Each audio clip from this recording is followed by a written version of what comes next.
Assalamualaikum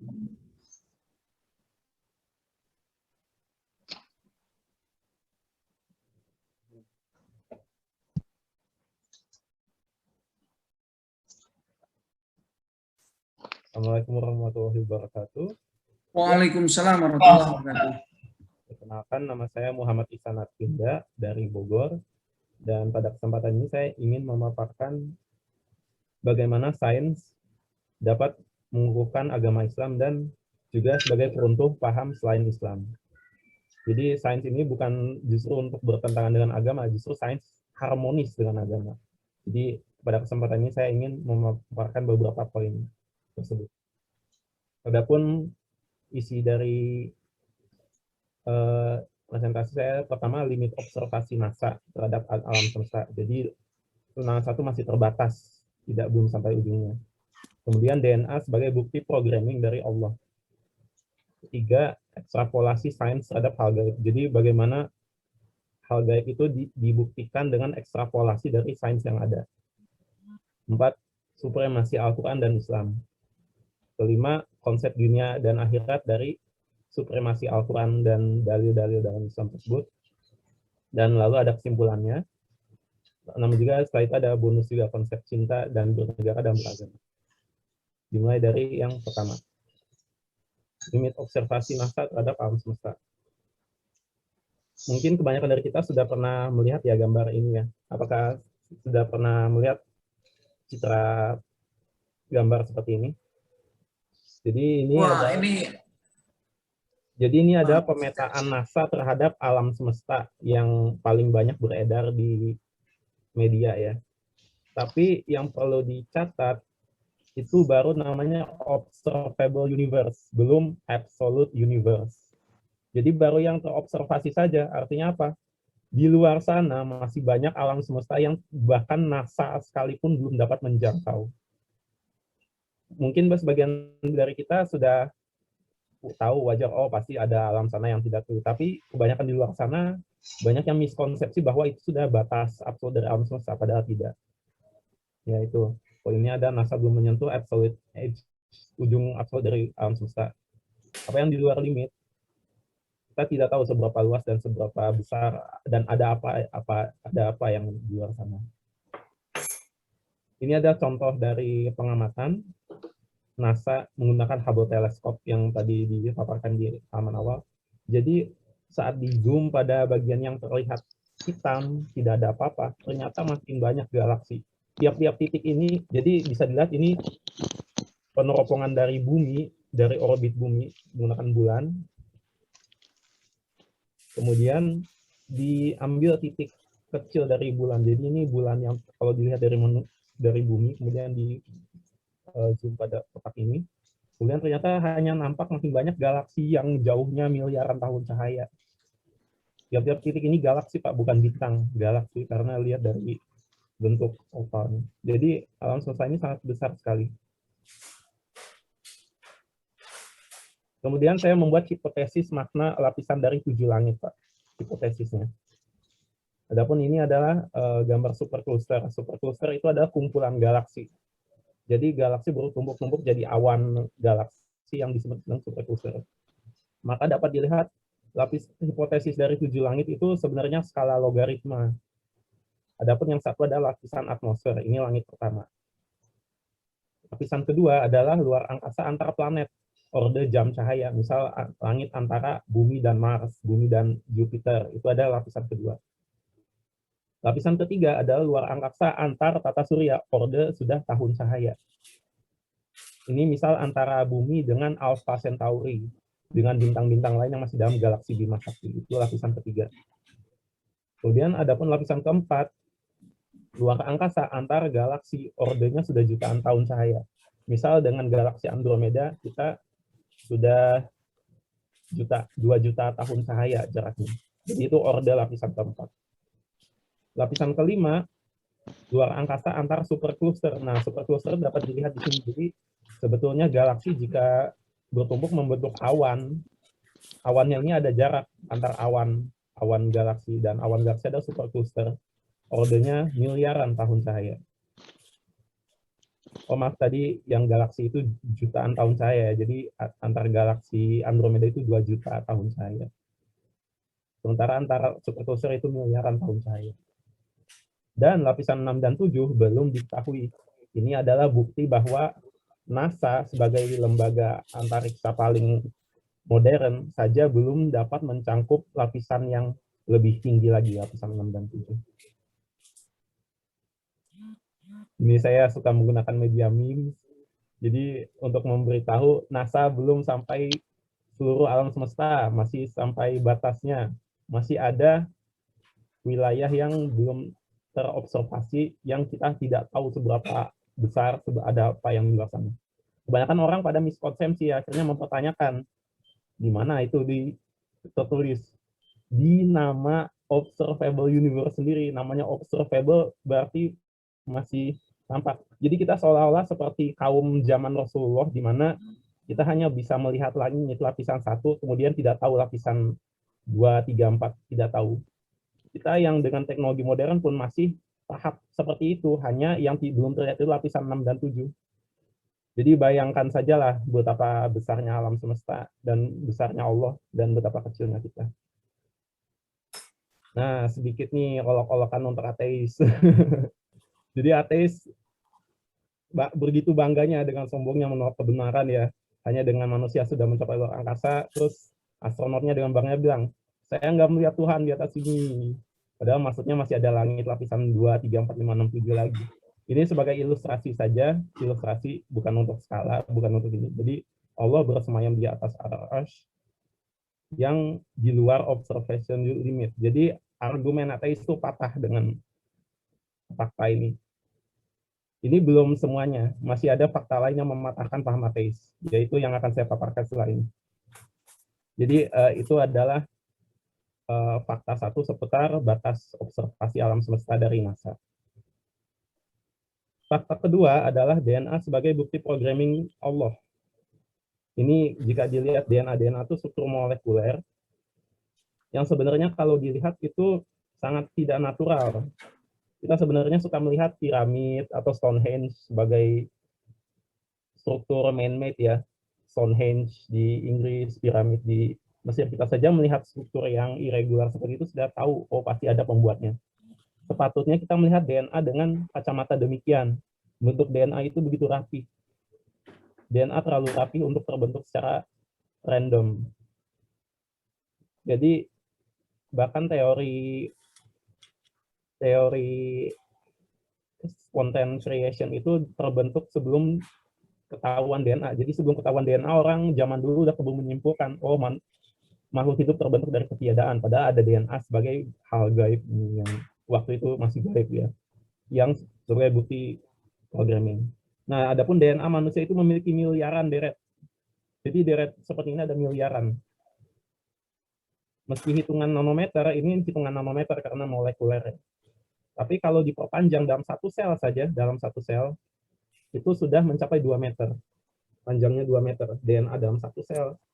Itu jika dipanjangkan, itu bisa mencapai 2 meter. Cuma 2 meter itu dipendekkan muat dalam satu sel. Subhanallah. Dan yang uniknya lagi dari miliaran deret tersebut, hanya ada 4 penyusun kimia atau 2 pasang. 4 penyusun, 2 pasang. Yaitu AG dan CT, adenin, guanin, sitosin, dan timin ya kalau nggak salah. Jadi kita harusnya berpikir, dari miliaran kok cuma ada 4 komposisinya. Kita harusnya berpikir di situ. Dari miliaran, cuma ada 4 komposisi, masa sih terbentuk dengan sendirinya tanpa ada interventor gitu. Itu baru salah satu sisi. Kemudian sisi yang lain dari konten DNA itu setara yang seperti ini, Bill Gates sedang asiknya nunjukin data yang muat di satu CD. Itu juga sebenarnya ukuran yang muat di DNA begitu kecil, ukuran mikrometer, tapi datanya bisa setara dengan jumlah yang ada di 5 DVD. Manusia tuh ada 23 miliar untai, berarti 23 gigabyte. Miliaran deret, 23 miliar tepatnya. Jumlah data sebanyak gigabyte, jika kalau dituliskan di buku atau di print, di kertas, itu akan mencapai tumpukan setinggi itu.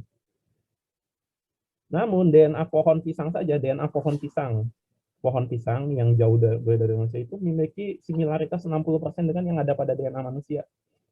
Walaupun DNA pisang itu tidak capai miliaran ya, cuma hanya DNA sekian ratus juta deret yang ada di pohon pisang itu, atau sekian miliar, tidak sebanyak manusia deretnya, tapi jumlah DNA pada pisang itu 60%-nya sama dengan yang ada pada manusia. Jadi itu menunjukkan untuk menyusun makhluk hidup saja, prekursornya saja, belum detailnya, itu sudah harus sangat tepat miliarannya itu.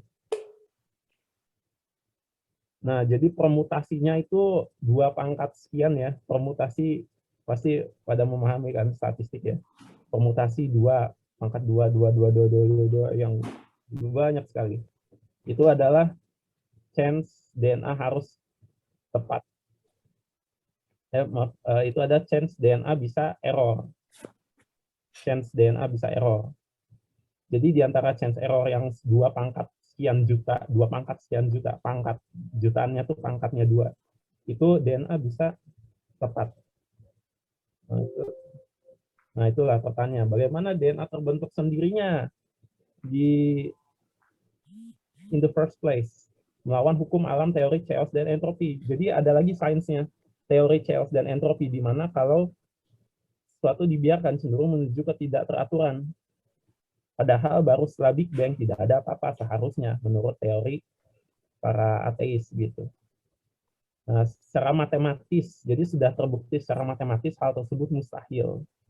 Permutasi yang sangat tepat butuh 0,00-nya hampir infinite nih. Titik-titik nih bisa jutaan digit. 0,01%. Tanpa adanya intervensi. Jadi ini peluang DNA terbentuk. Dari situ kita bisa turunkan kemungkinan adanya intervensi alias pencipta itu 1 dikurangi chance tersebut, akhirnya ya menjadi 99,9999%. Belum lagi DNA itu jadi seperti programming, Pak. Jadi misal ada 4 nih, misal A, B, C jadi protein apa, A, C, C, T jadi protein sekian. Itu ada bahasa translasinya juga, walaupun kimia dia butuh translasinya juga. Itulah mekanisme DNA. Jadi DNA tuh bukti kita tuh diprogram oleh Allah. Bukti adanya Allah DNA itu. Jadi sudah tidak ada cerita lagi sains mendisprove keberadaan Tuhan. Jadi sains itu justru membuktikan adanya keberadaan Tuhan. Jadi ya begitu. Jadi DNA ada bukti konkret adanya higher being yang di luar dimensi alam semesta ini, yang memungkinkan semua ini bisa terjadi. Kemudian ekstrapolasi sains terhadap hal gaib. Jadi iman pada Islam juga satunya iman pada hal gaib. Nah, sains memang gaib ini justru yang bertentangan dengan sains. Kebenaran cuma di luar sains. Nah, mari kita ekstrapolasi dari yang sudah ada. Fenomena gravitasi dan pengamatan gravity wave. Ini adalah tampak Isaac Newton ketika akan merumuskan gravitasi gitu ya, yang legendanya pohon apel jatuh, kemudian beliau merumuskan gravitasi. Lompat ke zaman sekarang, justru makin diteliti apa sih yang menyebabkan gravitasi itu. Ternyata gravitasi juga memiliki gelombang sendiri. Hal tersebut baru dihipotesiskan sekitar 1945 oleh Einstein, cuma belum dapat membuktikannya. Baru terbukti itu sekitar 2016 dengan metode yang luar biasa sering. Jadi jor-joran orang barat itu ngeluarin biaya sekedar untuk mempelajari hal yang gaib. Jadi sebelumnya itu gaib, Pak, gravitasi ini. Orang tidak tahu gravitasi itu ada sampai Newton itu menemukan adanya gravitasi. Sampai sebelum itu gravitasi ada hal yang gaib. Akhirnya setelah Newton merumuskan akhirnya adanya gravitasi. Nah, tadinya gaib menjadi tidak gaib. Hanya metodenya masih gaib. Akhirnya ketemulah gravity wave. Nah, yang tadinya tidak gaib menjadi gaib. Yang tadinya gaib menjadi tidak gaib lagi.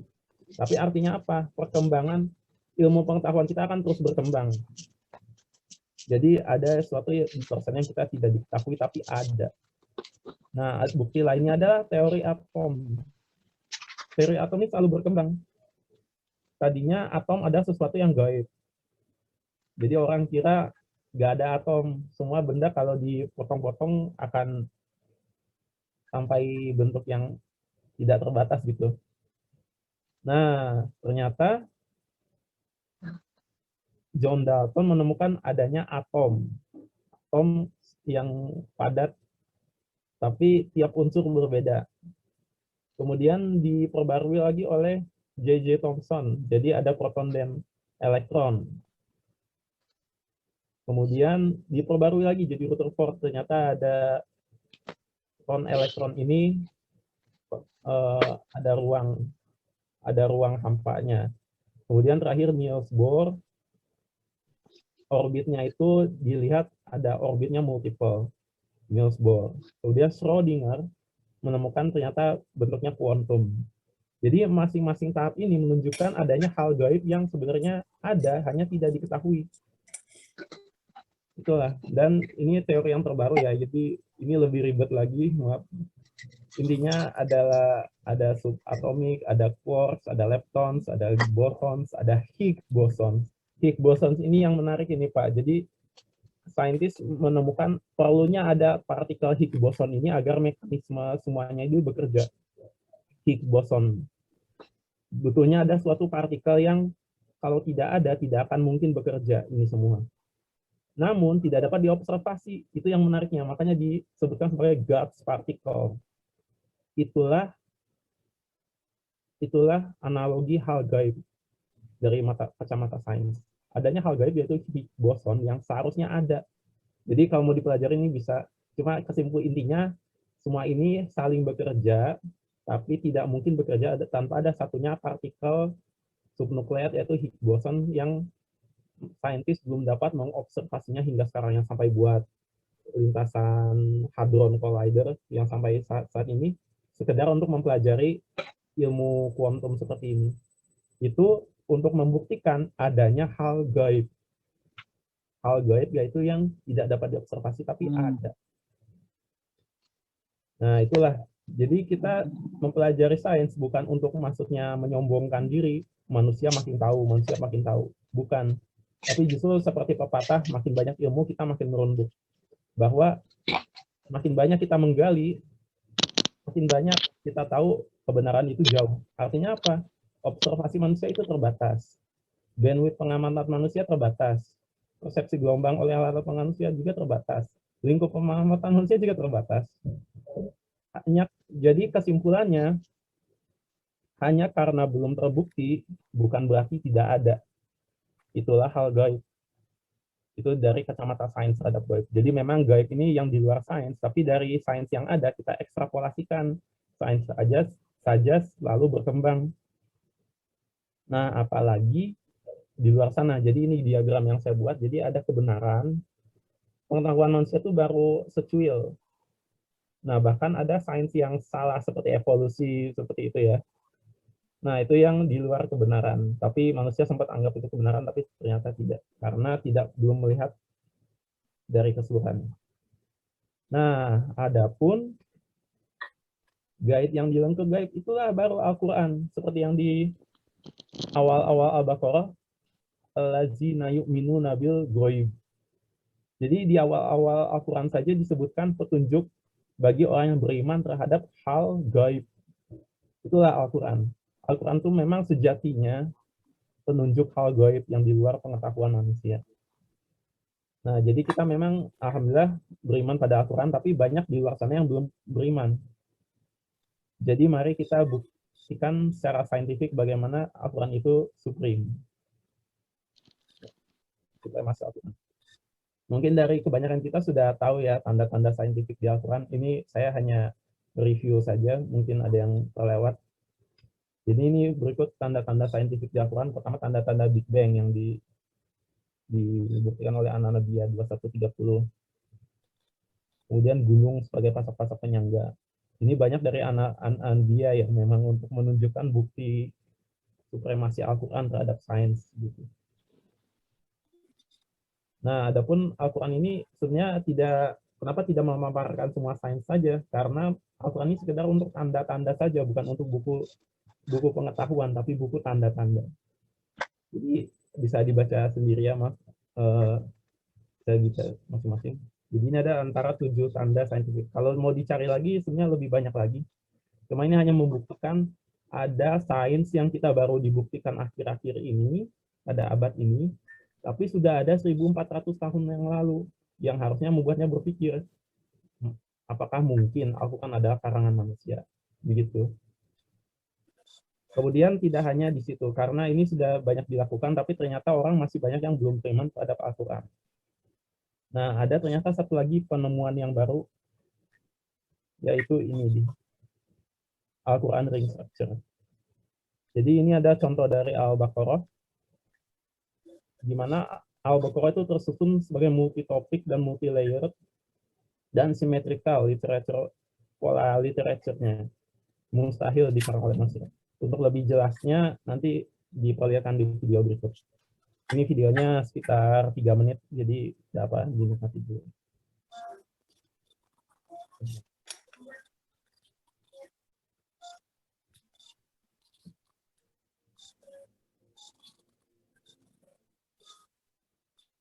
The arrangement of the Quran is one of many reasons why Muslims believe that it could only have come from God. In fact, modern research has discovered a remarkable structure in the Quran known as dream composition. To demonstrate this, let's analyze the second chapter of the Quran known as Al-Baqarah. This chapter consists of a total of 286 verses.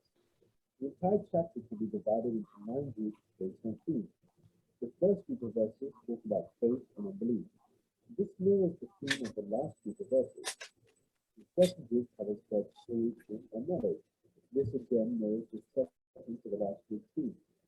The third group discusses the law given to the Israelites, which mirrors the giving of law to the Muslims in the seventh group. The fourth group relates to the test of Abraham, a mirror of the test of Muslims in the sixth group.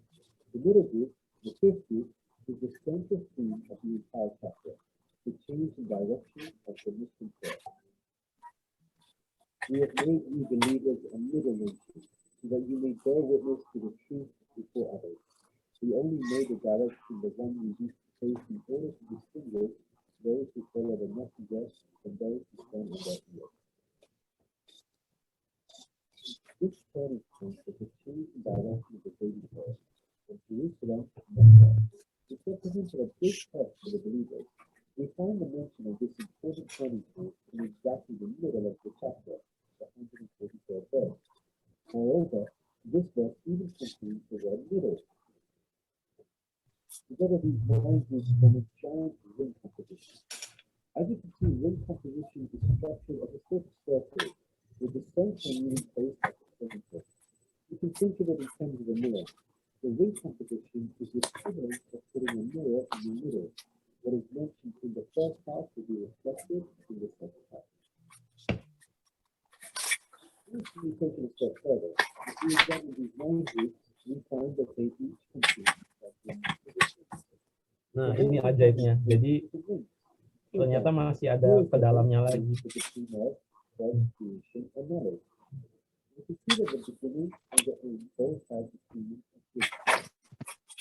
And the theme of God's spirit. Things can be taken further still. This sub-ring contains yet another ring within itself. This is the 256th verse known as Ayat al-Kursi, the verse of the Quran. Iya, ini ayat kursi. Just like the chapter which contains it, Ayat kursi ternyata ada keajaibannya tersendiri. based on theme. The first and ninth parts each mention God's personal name. The second and eighth parts both state that God never dies. The third and seventh parts describe that God owns everything in the heavens and the earth. The fourth and sixth parts make it clear that God has total control over us and we are dependent on Him. Notice that the middle of this verse mentions before and after, which could be yet another allusion to the mirroring of ring composition. It's worth highlighting that not only does the verse of the stone contain its own ring composition, but it is also positioned as a subring within 2 larger rings, which is ancient ring composition. We see that this chapter of the Quran is marvelously designed, with precisely and tightly arranged according to the principles of ring composition.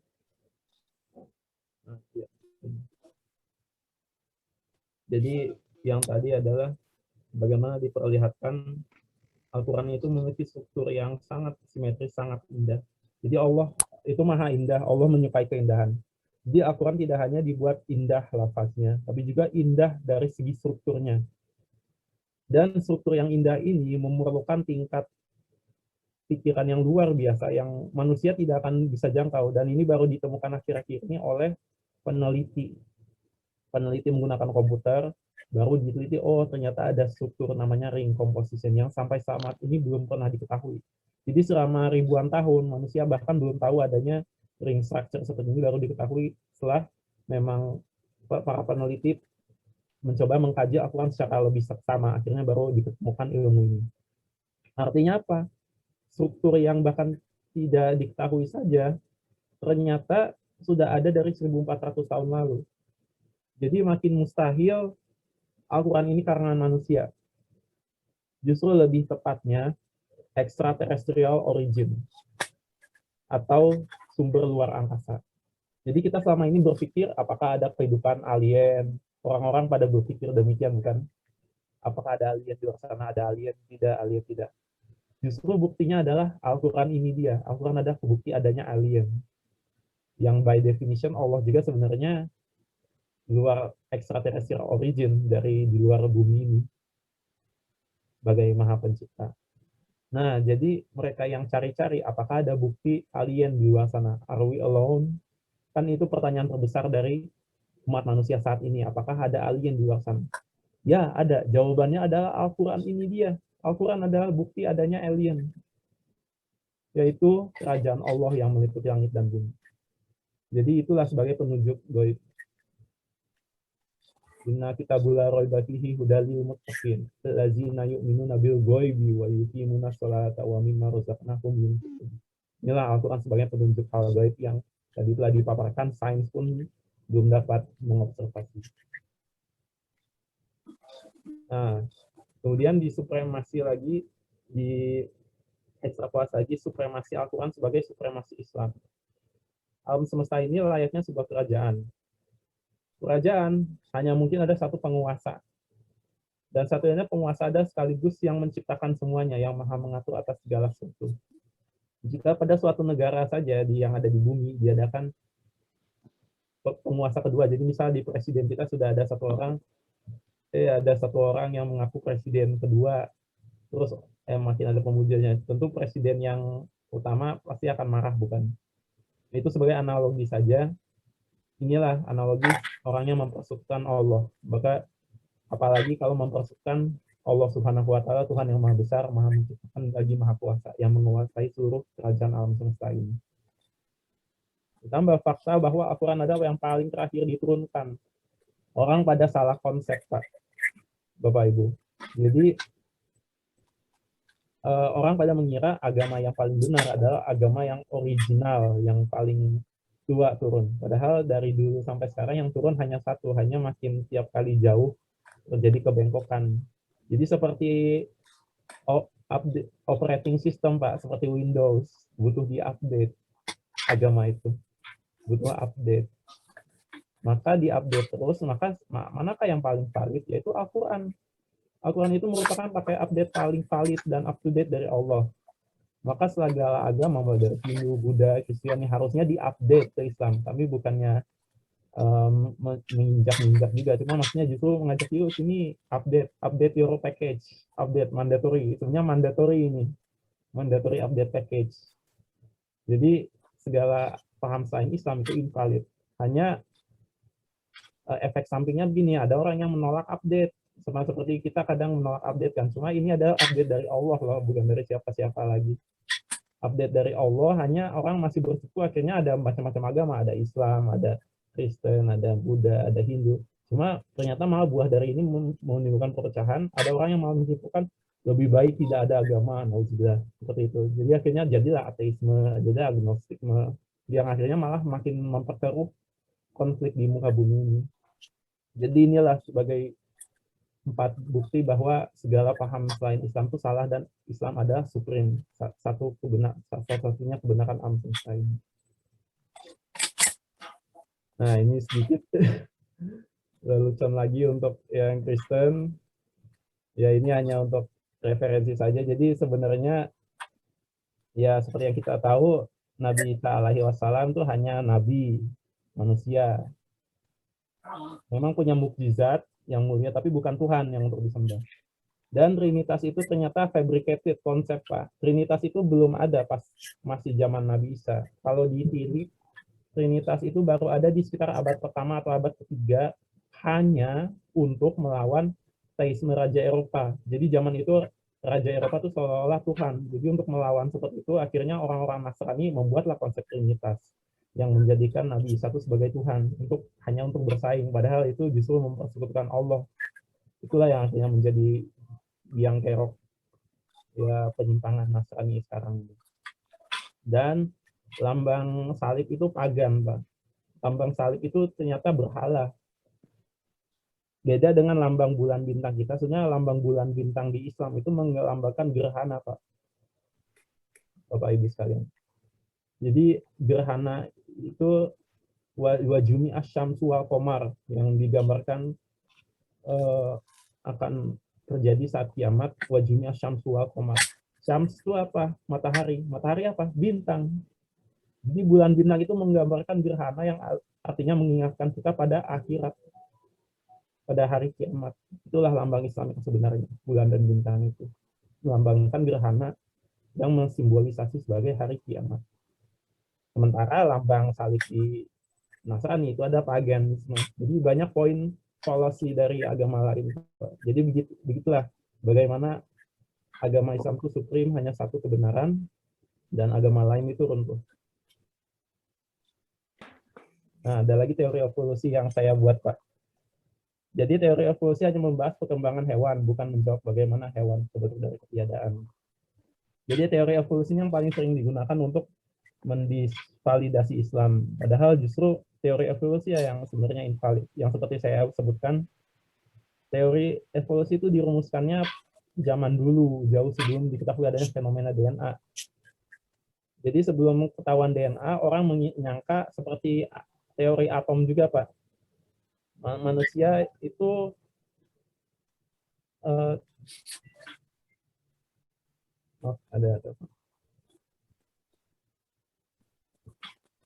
jadi manusia itu maaf sebentar ya, Pak.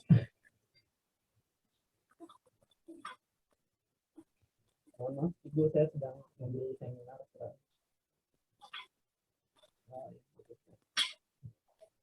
Maaf. Jadi evolusi itu sebenarnya sama seperti teori saintifik lainnya, harusnya diupdate gitu. Hanya sampai sekarang teori evolusi itu hanya dibuktikan melalui fosil dan distribusi spesies per daerah saja, bukan pengamatan secara langsung. Jadi bisa saja terjadi hal yang skenario yang seperti saya teorikan ini, masih hipotesis dari saya ya. Hipotesis dari saya, evolusi tetap terjadi. Tapi itu hanya untuk kasus hewan, dan itu pun DNA prekursornya tetap dari Allah. DNA prekursornya itu tetap dari Allah. Evolusi tetap terjadi khusus untuk hewan yang tidak memiliki akal. Khusus manusia untuk yang memiliki akal memang diciptakan sesuai dalil Al-Quran. Tidak ada sains yang dapat mendisprove ini. Hanya evolusi memaksakan. Evolusi itu memaksakan dari ketiadaan menjadi ada makhluk hidup. Nih, seperti ini. Evolusi itu memaksakan. Dari tadinya tidak ada, jadi ada makhluk hidup. Dari tadinya tidak ada akal menjadi akal, memaksakan evolusi itu. Padahal tidak ada bukti demikian. Hanya indikasi saja lewat fosil, tapi tidak dilakukan pengamatan langsung. Nah, dengan adanya Al-Quran, itulah jadi penunjuk gaib, karena ini ada hal gaib juga, bagaimana makhluk hidup itu terjadi. Itu salah satu hal gaib juga yang evolusi itu memaksakan. Makanya seperti yang waktu itu, nah, masuk di sini, evolusi itu termasuk false science. Termasuk false science. Yang sains yang dipaksakan yang ternyata bertentangan dengan kebenaran. Yang seharusnya gaibnya hanya lingkup di Al-Quran. Gitu.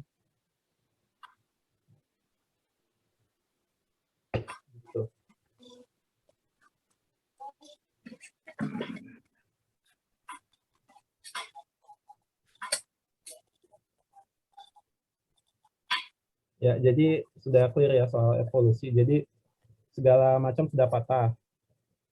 Alam semesta belum dijangkau semuanya. DNA sebagai bukti adanya program dari Allah. Kemudian adanya hal gaib, Al-Quran sebagai bukti extraterrestrial origin. Jadi bukti alien itu ada, yaitu Allah Subhanahu wa Ta'ala himself. Dan patahnya teori evolusi dan juga invalidasi Nasrani. Jadi hanya Islam yang benar. Nah, ini ada salah satu contohnya.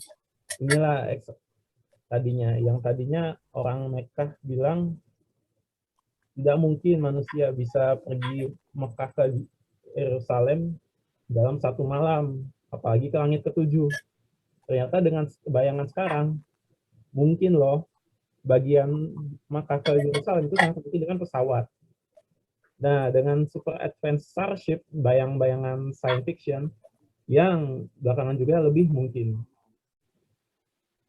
Adapun ateis bilang, gak ada Tuhan, kehidupan dari evolution dan spontaneous creation, jadi secara spontan timbul aja gitu manusia tuh dari ketiadaan. Padahal ternyata buktinya DNA adalah bukti adanya programming kimiawi dari yang hanya bisa terjadi lalu ada pencipta. Kemudian Al-Quran ada giant multi-topic multi-layered ya literature researchers yang hanya dapat dijelaskan kalau Al-Quran itu extraterrestrial origin. Jadi kita sama ini mencari ekstraterestrial, ternyata buktinya ada depan mata, yaitu Al-Quran. Itulah bukti ekstraterestrial.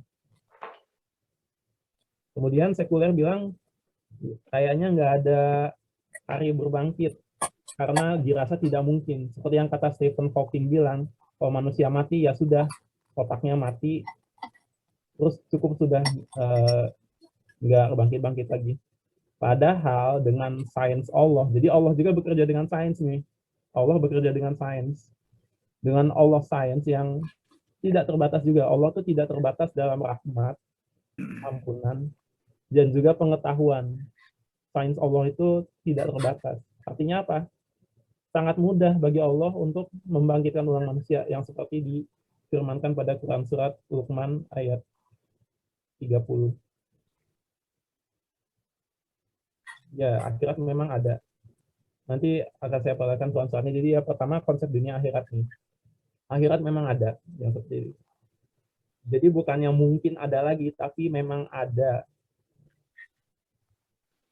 Karena menggunakan sains, jadi sainsnya sudah terkumpul cukup. DNA sebagai coding programming, dan biokimia sebagai ilmu pembentuk zat jaringan tubuh. Maka sangat mudah bagi Allah untuk merekonstruksi dan membangkitkan ulang manusia, menjadikannya immortal, atau kekal pun mungkin. Dan memang sudah dideklarasikan di Al-Quran adanya hari kebangkitan. Dan kapasitas Allah dalam iptek. Jadi Allah itu bekerja dengan iptek, bukan dengan sihir. Dengan iptek. Iptek ilahiyahnya. Maka secara saintifik, hari akhirat sangat mungkin terjadi. Dan itu semua kenyataan. Dan dunia dalam Islam hanya sebuah senda gurau. Jadi hidupnya hanya senda gurau saja dibandingkan keseriusan waktu akhir. Nah, ini ada Quran surat Luqman ayat 27-28, bisa baca sendiri. Auzubillahi minasyaitonirrajim. Walau annama fil ardi min syajaratin aqlamu wal bahru yamudduhu ba'di sab'atu abhurin wa nafidat kalimatullah innallaha azizun hakim.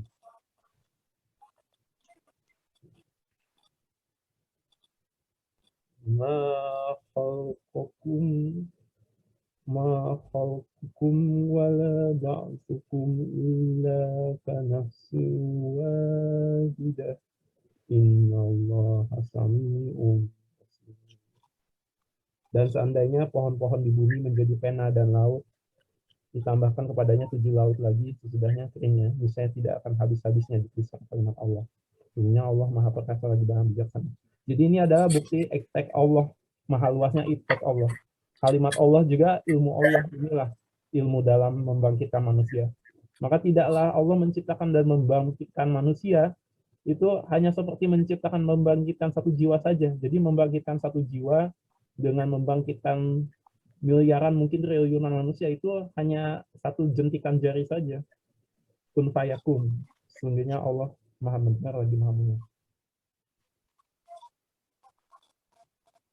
Nah, ini bisa dibaca sendiri. Jadi perbandingan dunia dan akhirat itu seperti lebih hina daripada bangkai di mata manusia.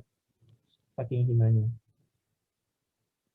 Makanya Allah juga Ar-Rahman, karena saking tidak berharganya dunia dikasih semua manusia. Ar-Rahman, Allah itu Ar-Rahman, Maha memberi. Karena memang harga dunia ini tidak ada apa-apanya. Andai dunia itu selai sayap nyamuk saja, Allah tidak akan memberikan minum kepada orang-orang kafir sekiranya seteguk air. Ini hadis riwayat yang sahihkan. Jadi Allah itu Ar-Rahman, tidak pandang bulu terhadap keimanan, memberi rezeki itu karena memang rezeki yang di dunia ini tidak ada apa-apanya dibandingkan akhirat. Begitu. Itulah harga dunia saking tidak berharganya di sisi Allah. Maka orang kafir pun tidak musuh-musuh Allah. Musuh-musuh Allah pun diberi dunia itulah. Karena dunia lebih rendah dari sayap nyamuk di sisi Allah. Nah, ini ada bayangan surga yang, ini hanya bayangan saja.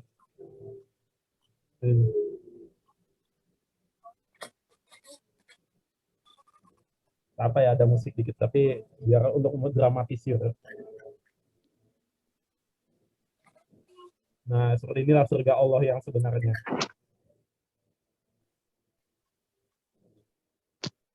Kerajaan Allah meliputi langit dan bumi. Wasi'a kursiyyuhu samawati wal ardh. Tentu membutuhkan starship yang super advance. Ya, jadi seperti inilah surga Allah yang sebenarnya.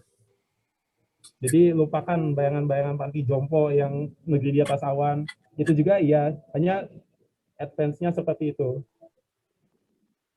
Mau lihat lagi. Jadi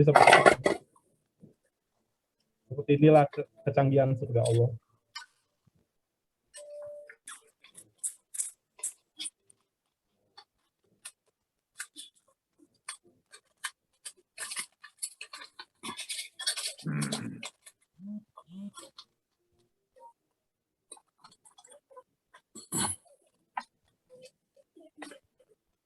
Ini cuplikan dari Star Trek ya. Star Trek sebenarnya bayangan yang ideal sekali akan masyarakat yang ideal yang kita harapkan surga juga seperti itu dan bahkan lebih baik lagi. Karena surga itu lebih baik dari bayangan manusia manapun. Jadi sudah sampailah kita pada kesimpulan, masa belum sampai batas luar angkasa, maka klaim ateis akan Tuhan yang tidak diperhitungkan patah. DNA sebagai bentuk programming biner dari Allah, maka makin menguatkan argumen teis dan mematahkan argumen ateis dan sekuler. Perkembangan sains sering zaman membuktikan masih ada yang belum diketahui manusia di luar sana, yaitu gaib. Hanya karena tidak dibuktikan belum tentu tidak ada, yaitu itulah hal gaib. Yang mana? Kada tahu, no anak. Kalau pada mau ada melihat karena kawa mah aku melihat menunjukkan mah. Dan yang keempat adalah bukan si Poppy, dari Poppy itu kencur apa? Keempat adalah Al-Quran sebagai penunjuk perkara yang gaib, otentik. Dari Poppy itu apa namanya? Tanda-tanda saintifik dan dikeluarkan aja dah. Lawas. Dari Poppy itu loh yang dulu waktu garing apa dulu tuh tidak. Kamu ya belum pernah di itu. Oke. Ya, yang keempat itu sebagai yang tadi telah dijelaskan ring structure sebagai bukti Al-Quran itu otentik dalam menjelaskan hal-hal yang gaib. Nah, akhirnya agama lain, paham dan teori lain semua bertentangan dengan Islam, semuanya sudah invalid dengan segala yang saya katakan ini. Akhirnya dapat dibuktikan possibility-nya melalui paradigma. Itu manusia diciptakan dengan sains. Manusia diciptakan dengan sains. Itulah adalah statement yang hakikatnya. Manusia diciptakan dengan sains, dengan Allah, maka mudah pula dibangkitkan ulang dengan sainsnya Allah. Gitu. Kita amat asyik daripada bayangan panti jompo ya gitu. Jadi kita selama ini mengira akhirat itu seperti panti jompo. Jadi mengira dunia itu kalau ingin bersenang-senang di dunia gitu. Akhirnya makanya banyak orang mengejar dunia, mengejar rumah, mobil mewah dan macam-macam. Padahal akhirat itu jauh lebih asik dan lebih kekal. Jadi inilah yang harus diluruskan. Akhirat amat asik daripada bayangan cuma seperti retirement home bagi orang yang sudah mati. Sebenarnya itulah kehidupan yang hakikatnya di akhirat nanti. Jadi kematian itu hanya sebagai istilahnya graduation ceremony. Kematian itu bukan akhir, kematian adalah graduation ceremony menuju kehidupan yang lebih asik tersebut. Nah, akhir kata dari Pak Habibie, saya rasa kalau seorang saintis, benar-benar saintis yang mendalam, maka ia akan kembali ke agama. Ini ada kata-kata dari almarhum Pak Habibie. Dan ada lagi pula, tanpa cinta, kecerdasan itu berbahaya. Tanpa kecerdasan, cinta itu tidak cukup. Jadi oleh itu sebablah kita perkuat dengan sains untuk memperkuat basis argumen kita, tapi juga harus tidak melupakan untuk mencintai Allah. Itulah cinta. Dan ya, adapun bonus, answer to the ultimate question of life, the universe, and everything. Ini adalah quotes dari film juga, Hitchhiker Guide to Galaxy, hanya memiliki makna yang mendalam. Apa sih hakikat dari kehidupan, alam semesta, dan segalanya? Apa hakikatnya? Dan hakikatnya adalah ternyata cinta. Cinta dari Allah pada manusia. Itulah hakikat cinta, alam semesta dan segalanya. Kenapa Allah menciptakan manusia, malaikat dan jin? Kenapa tidak semuanya malaikat saja? Kenapa diciptakan manusia yang memiliki free will, yang keinginan bebas, yang mampu berbuat jahat di samping kebaikan? Yang sudah disebut malaikat di Quran Surat Al-Baqarah ayat 30, yang akan menumpahkan darah dan berbuat kerusakan di muka bumi. Kenapa Allah ciptakan manusia seperti itu? Kenapa Allah Subhanahu wa Ta'ala bebankan pada makhluk tersebut dua tugas? Beribadah dan menjadi khalifah di muka bumi. Dua tugas. Padahal secara logika, malaikat jauh lebih kompeten untuk keduanya. Ditambah kemungkinan 0% membangkang karena tanpa hawa nafsu yang destruktif. Jadi malaikat lebih kompeten, kenapa manusia yang diciptakan dan ditugaskan dua tugas ini, sementara malaikat hanya justru untuk mengawasi manusia saja. Nah, kenapa Allah dengan kuasanya tidak membuat semua manusia muslim saja? Jadi dengan Allah yang Maha Kuasa membuat seluruh dunia muslim, begitu. Kenapa Allah tidak menampakkan saja tanda yang amat nyata, saya sebutnya secara tanda dan kasat mata. Jadi secara kasat mata terlihat, oh adanya Allah, adanya wujud Allah. Kenapa tidak menampakkan saja? Jawabannya adalah cinta. Agar manusia memiliki potensi terbesar, yaitu mendapatkan true love, cinta sejati kepada Allah. Rabbil alamin. Karena cinta sejati adalah cinta yang sengaja diwujudkan, sementara ada pilihan untuk tidak mewujudkannya.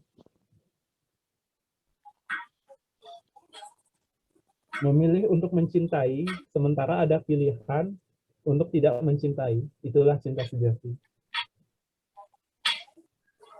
Manusia adalah makhluk yang paling dicintai Allah karena diberikan potensi dan kesempatan menampakkan dan membuktikan cinta sejati tersebut kepada Allah melalui kehidupan di dunia ini. Cinta yang ditujukan oleh manusia dengan kekurangan handicapnya itu. Jadi sebenarnya hawa nafsu di manusia ini seperti handicap dari penciptaan yang sengaja Allah dengan kehendaknya diciptakan. Jadi malaikat itu bayangan ciptaan sempurnanya Allah. Tapi sudah semestinya ciptaan yang sempurna dari Allah itu beribadah dan menyucikan nama Allah. Tapi Allah ingin melihat bagaimana jika makhluknya diberi kekurangan, handicap, yaitu hawa nafsu, bagaimana apakah akan tetap mencintai Allah? Itulah hakikat dari kehidupan ini. Kenapa manusia diciptakan, kenapa manusia ditugaskan untuk beribadah, kenapa manusia diciptakan untuk menjadi khalifah? Karena untuk menunjukkan cinta sejati tersebut. Dan jika manusia tetap memilih untuk mencintai, mesti ada pilihan untuk tidak mencintai, itu adalah keindahan sejati. Dan Allah amat menyukai keindahan. By given the option to turn back, but we didn't. Itulah hakikat manusia. Option to turn back, but we didn't.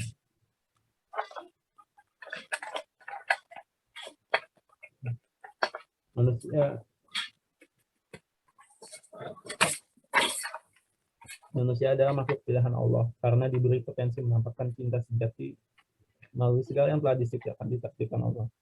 Jadi manusia diturunkan di muka bumi ini semata-mata untuk menunjukkan cinta sejati tersebut. Hanya bumi ini hanya bagian kecil dari alam semesta ini yang kita pun baru melihat hanya sebatas observable universe. Hanya diberi petunjuk dan kecukupan rezeki untuk hidup. Di samping godaan dan ujian juga. semuanya untuk menampakkan cinta sejati, agar di akhirat kelak baru memperoleh rezeki sejati dari Rabb yang gitu dicintai manusia. Jadi dunia ini hanya baru sekedar untuk kita ajang kita menunjukkan cinta sejati tersebut, karena kalau sudah di akhirat tampak Allah itu sudah tidak bisa dibuktikan lagi karena sudah tampak Allah. Bagaimana yang kita lakukan kalau Allah tidak menampakkan diri? Itulah yang ingin dilihat Allah, itulah hakikat dari kehidupan. Makanya apabila di dunia ini ditampakkan tanda nyata dari Allah yang otomatis membuat semua dunia serta mata beriman, potensi perasaan cinta menjadi hilang. Cinta menjadi sesuatu yang dipaksakan karena input indera di kepala. Tentu sangatlah beda dengan yang dari hati terdalam. Maka Allah berikan semua ini, manusia memiliki potensi menampakkan cinta sejati tersebut. Nggak bisa dan maksimal. Nah, ini quotes dari Interstellar. Cinta adalah satu hal yang melewati waktu dan ruang. Karena kita masih di dimensi keempat ya. Masih dimensi keempat, yaitu time and space. Allah itu di luar dimensi kita. Dan hanya kita yang mampu menembus batas waktu dan ruang tersebut. Itu ada cinta. Jadi cinta adalah jawaban hakikat dari alam semesta ini. Love is one thing that transcends time and space. Jadi dengan cintalah kita bisa menemukan ilahiyah. Cinta itulah ada jawaban sejati dari kehidupan ini.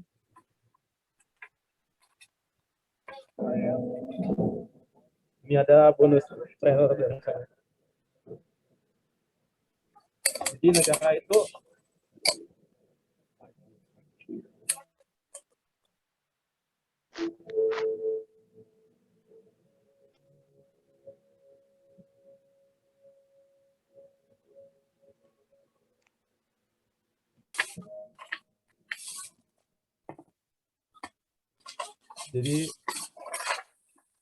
diluruskan miskonsepsi ya. Jadi jadi orang pada miskonsepsi beragama itu opsional, bernegara itu wajib.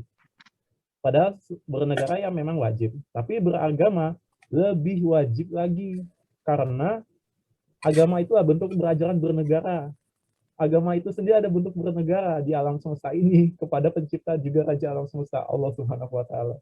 Jadi orang yang itu selama ini miskonsepsi, agama itu dikira opsional, agama itu dikira hanya sekedar mencegah manusia tidak berbuat onar. Padahal agama itu ada bentuk bernegara di alam semesta ini. Itulah hakikat dari agama Islam.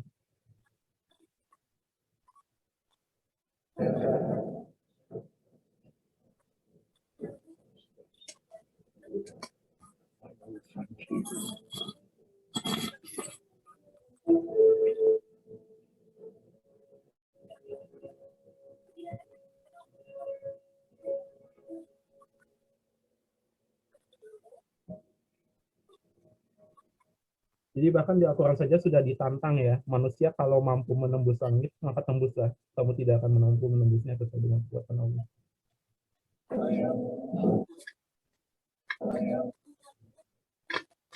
Nantikan kelanjutannya. Ya. Sekian dari saya, terima kasih. Wassalamualaikum warahmatullahi wabarakatuh.